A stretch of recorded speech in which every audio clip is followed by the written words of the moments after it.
Welcome to Two Film Buffs. Today we're going to be looking at the 10 things to expect from The Walking Dead: The Ones Who Live. Wow. Starting at number 1, which is probably the most obvious, that Rick and Michonne will rekindle the flame. Undoubtedly, Rick and Michonne stand out as one of the most cherished couples in the franchise amongst fans. Rick led the main show for its pilot episode, while Michonne joined in the latter part of season 2, with Guerrero assuming the role starting from season 3. In a sneak peek preview of The Walking Dead: The Ones Who Live, Guerrero expressed, "On their own are so powerful, and together it's insane."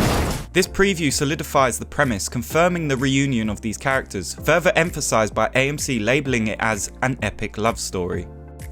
Coming in at number 2, we get to explore The Walking Dead's new community, the CRM. The forthcoming exploration of the CRM in the new setting is anticipated to shed light on the organisation's long-standing enigma. Although The Walking Dead World Beyond provides fans with significant insights into the group, substantial unanswered questions persist.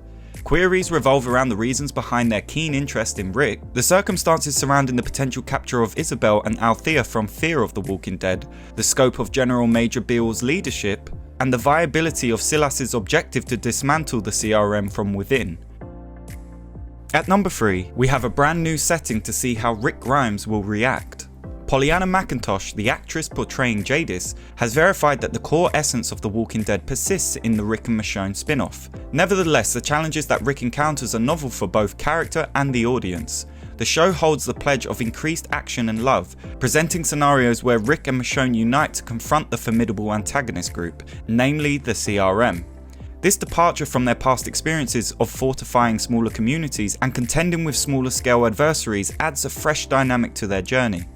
Flying in at number 4, we'll get to see what happened to Michonne after her exit. In Michonne's final episode, she encounters a large group of survivors, and although her discoveries were pointing her towards New Jersey, she agrees to assist the pair in reuniting with this group. The teaser trailer features the pair Bailey, played by Andrew Bachelor, and Aiden, played by Breeder Wolf. The brief trailer cameo of the pair suggests that the group may not play a major role in the series. Even if Michonne embarks on most of her journey alone in search of Rick, the exploration of her time with the large group and the circumstances leading her to continue the quest for Rick will undoubtedly be intriguing. At number 5, clearly the most obvious things to expect, but Andrew Lincoln will be reprising his role as Rick Grimes. Following Rick's impactful final episode, fans were left with a void of information about the character. Despite the apparent incompleteness of his story, a significant time jump occurred after his departure. Subsequent to Andrew Lincoln's departure from The Walking Dead, plans for Rick Grimes' movies were initiated but ultimately faltered. The Walking Dead: The Ones Who Live marks his return as Officer Friendly, offering an exploration of his journey during the years between his departure from the main show and the current timeline. Finally, I don't have to argue with my friends that watch the show that Rick is still alive. Coming in at number 6, we'll be meeting some fresh new Walking Dead characters. It's always a given we're going to see some new characters, but the spin-off has officially introduced several new characters, including Pearl Thorne, played by Leslie Ann Brown, identified as a CRM operative, and Nat, played by Matt Jeffries.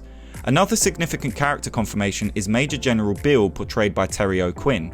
The Ones Who Live is poised to delve into the extent of his authority within the CRM. The revelation of Pearl's South African origin raises inquiries about the CRM's global influence. Additional characters, though unconfirmed, have been glimpsed in promotional material, reinforcing the notion that Rick and Michonne's journey will be distinctly different as they encounter individuals previously unknown to them.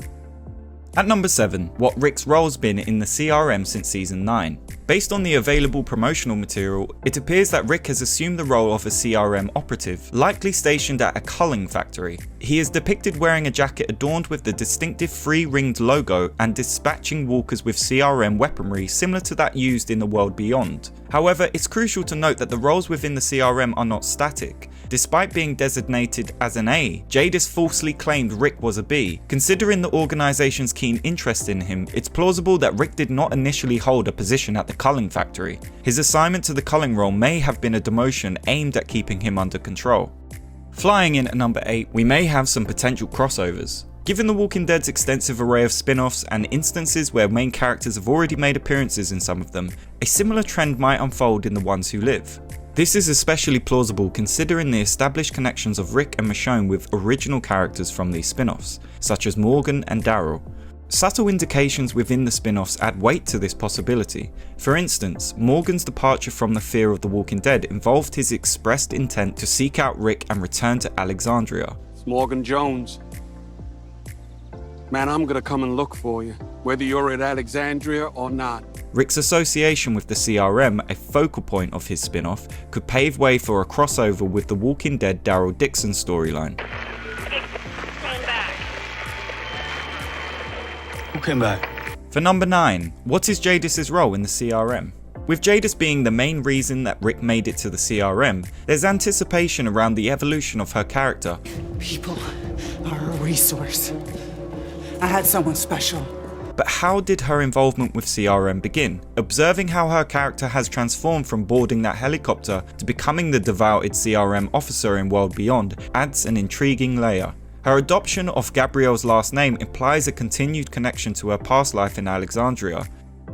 And lastly, we come to number 10. Hopefully we're going to see another menacing villain. There's never been a villain quite like Negan, but that might change with Major General Bill. Even though The Ones That Live marks Major General Bill's inaugural appearance, his influence was introduced in World Beyond. His uncompromising approach to ensure the CRM's operations run smoothly positions him as a formidable adversary for Rick to contend with. In a teaser, a CRM operative informs Rick after locating him. You showed me I can't get away. The he in reference could very well be Bill, further emphasizing his ruthless nature.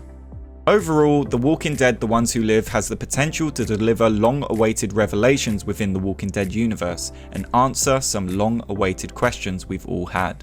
Thank you for watching, and we will see you next time.